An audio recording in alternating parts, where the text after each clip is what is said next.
It happened on the 4th of June 2004. I know this because, like any self-respecting 13-year-old, I had diarized it. There it is. First kiss.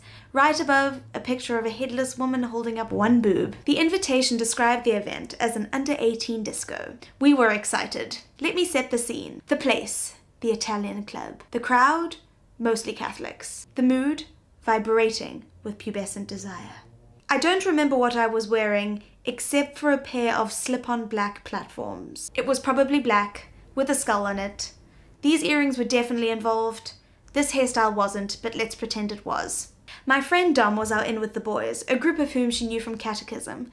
I only knew the one by sight. He had the most astonishing monobrow, but like Moses parting of the Red Sea, where once there was one strip of fur, now there were two, separated by a perfect square of pink, freshly waxed skin. Miraculously, one of them started talking to me.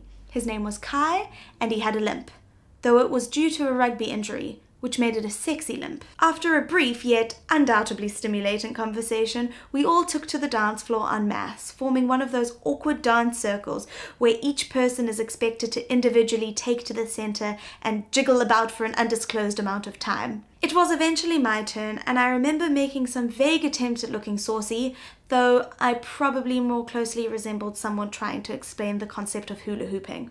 This inexplicably worked in my favor, and before I had the chance to overanalyze the situation, we were slow dancing to Crazy in Love by Beyonce. Got me looking so crazy right now. A big part of me wanted to comment on how inappropriate the tempo of the song was suited to the activity, but I was silenced due to the comforting yet completely foreign sensation of his hands clasping my love handles. We were prematurely distracted from our body clutching by a group of boys who had paid two girls 20 rand to kiss each other, which they were doing. I attempted to enter Kai into a feminist dialogue about the nature of sexuality, subjugation, and whether or not he would consider this an act of prostitution.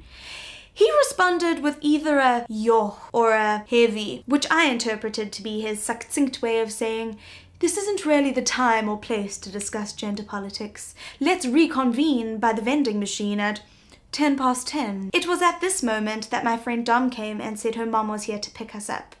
Kai said he really needed to tell me something, which I found intriguing because I was still trying to work out whether he had access to speech. He led me towards the toilets, the classic site of any burgeoning romance. He asked me for my number and when he could see me again, and then said, to which, obviously, I responded, yes. You know how you can go to a masseuse and ask for a full body massage? Well, it was as if Kai had taken the theory behind that and applied it to the interior and occasionally exterior of my mouth. His tongue prodded my tonsils and caressed the soft interior of my cheek, and even so skillfully managed to make its way into the space between my teeth and my upper lip, and the entire time I was thinking, thank God this is over.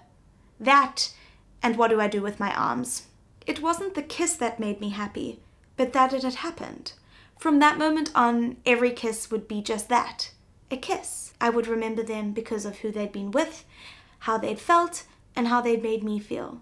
They would matter intrapsychically, holding absolutely no social relevance. The pressure had been lifted. Never again would I have to have my first kiss. I could tick that box and put it aside.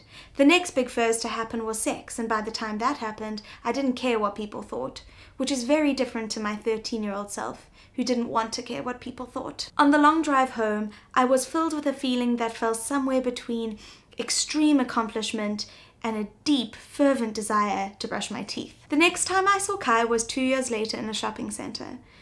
We didn't speak, but smiled, silently acknowledging the night we had shared together those years ago.